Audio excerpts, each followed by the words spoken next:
Dear students, welcome back to my another video. So आज के video में JEE 2025 के अंदर ऑर्गेनिक केमिस्ट्री के अंदर पूछा गया ये सवाल है। बहुत खूबसूरत है, रिएजेंट के ऊपर बेस्ड है एंड इसके अंदर एक नेम्ड रिएक्शन भी यूज में आया है, that is Cannizzaro and Williamson ether, as well as इसके अंदर मोल कॉन्सेप्ट का भी एप्लीकेशन आया है। सो सबसे पहले आपका ये एक्स है एंड यहाँ पे सोडियम ड्राई ईथर है एंड H3O प्लस है। एट द सेम टाइम अगर आप देख पा रहे हैं देन यहाँ एक्स जो है वो 16 मोल्स है एंड एक्स 16 मोल्स है। एंड जो आप प्रोसेस फॉलो कर रहे हो इन सारे प्रोसेसेस के अंदर ये जो आपका P Q R T and S है, ये सारे क्या है, मेजर प्रोडक्ट्स हैं। एंड आपको जो है वो बोल रहा है S का मास बताना है इन ग्राम्स, अमाउंट बताना है इन ग्राम्स। सो अगर आप यहाँ पे महसूस कर पा रहे होंगे then it is some sort of फिटिक reaction.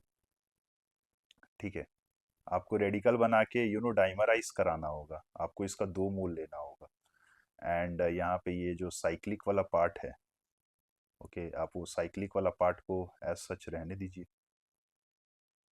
And this is your first part, sodium dry ether. And उसके बाद से हाइड्रोलिसिस है। तो हाइड्रोलिसिस में ये वाला पार्ट जो है वो किस चीज़ में कन्वर्ट हो जाएगा, it will get convert into CHO। तो यहाँ पे आपके पास it is nothing but CHO। अब उसके बाद क्या है, दिस इज योर P, ये आपका P है।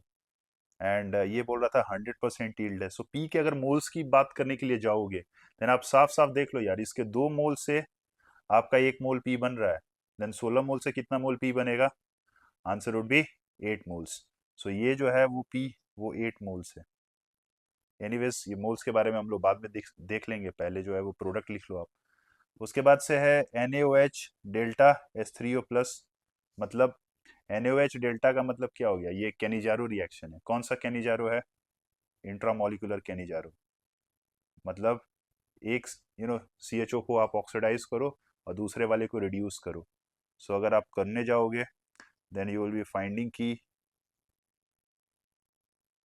You will be getting this thing, right, CH2OH। And मैं यहाँ पे स्ट्रेट अवे कार्बोक्सिलिक एसिड लिख रहा हूँ बिकॉज नेक्स्ट स्टेप आपका क्या है, H3O प्लस है। सो वो जो सॉल्ट बनेगा, वो सॉल्ट को मैं एसिड लिख दे रहा हूँ स्ट्रेट अवे। ठीक है, उसके बाद से this is your Q। And Q पे आप क्या डाल रहे हो, NaOH CaO। तो बेसिकली क्या आप करा रहे हो, डी कार्बोक्सिलेशन। ठीक है, एंड जब आप डी कार्बोक्सिलेशन कराते हो देन आपको तो पता है कि डी कार्बोक्सिलेशन में CO2 बाहर निकल जाएगा। एंड अगर CO2 बाहर निकल जाएगा देन यहाँ पे सिर्फ हाइड्रोजन रहेगा। And this is your R। And R के ऊपर जो है वो आप क्या फेंक के मार रहे हो, PbR3। तो आपको तो कराया गया था कि जितना भी फंक्शनल ग्रुप्स होता है उसका रिएक्शन PCl5 PCl3 इन सबों के साथ आपको सिखाया गया है। तो PbR3 है, मतलब आपको कुछ नहीं करना है, OH को किससे रिप्लेस कर देना है, बेसिकली ब्रोमीन से। जब आप OH को ब्रोमीन से सिंपली रिप्लेस करने करोगे then you would be getting CH2Br and this is your what, this is your R। And यहाँ पे sorry no, this is your T। And T का रिएक्शन जो है वो आर के साथ कराया गया है। देखो यहाँ पे बहुत सारे लोग यहाँ NaH देख लेंगे and it will be like H- consider कर लेंगे एंड Br को हटा देंगे। नहीं भाई, वो गलत है, टी को आर के साथ ट्रीट कराया गया है। सो अगर आप देख पा रहे हो देन जैसा कि ये आपका क्या है, this is your R, sorry T. And आप आर आपका क्या है, ये सेगमेंट है। तो इट इज जस्ट लाइक आपके पास अभी बेस है NaH। so base will take this proton and if it takes this proton then यहाँ पे you will be having minus and ये minus क्या करेगा, Br को हटा देगा। तो बेसिकली यहाँ पे ये विलियमसन हो रहा है, इट्स अ विलियमसन ईथर, है ना, राइट, सिंथेसिस।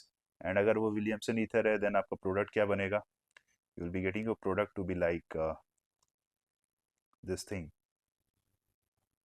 है ना, you have CH2 and then you have O, फिर CH2। एंड ये जो है वो आपके साथ आपने इसको बेंजीन के साथ कनेक्ट करा दिया। ये वहाँ के सेगमेंट पे आपके पास क्या है, फिर से एक बेंजीन है। सो ये आपका क्या है, दिस इज योर एस।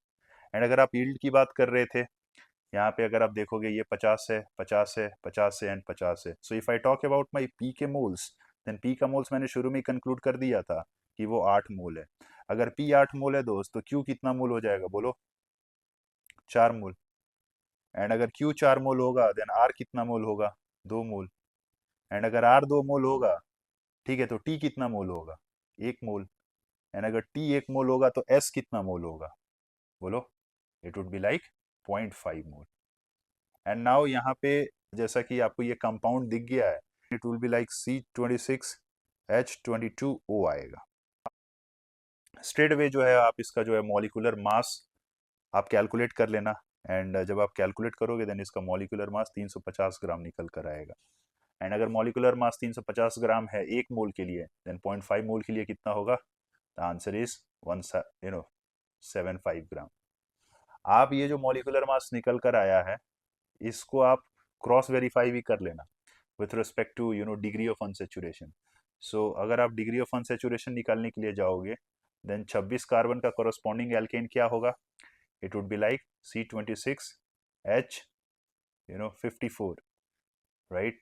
सो अगर आप difference in number of hydrogen देखोगे, then it is like 54 minus 22, है ना? तो वो कितना आएगा यार? It would be like 2 3। And जब आप इसको इससे डिवाइड करोगे 2 से, then you will be getting a number which is 16। So इसका डिग्री ऑफ अनसेचुरेशन कितना है? 16। एंड क्या 16 दिख रहा है आपको? 4 4 8 4 12 एंड 4 16। हाँ ठीक है, ये जो आप फॉर्मूला लिखे हो, ये फॉर्मूला एब्सोल्युटली करेक्ट है, विच मीन्स ये आपका आंसर जो है वो एकदम सही है। सो थोड़ा सा लेंदी था, बट मज़ेदार था। एरर होने के चांसेस थोड़ा ज़्यादा हैं with respect to this NaH. So that's all from today's video. We'll meet again in the next video. Till then, take care. Bye bye.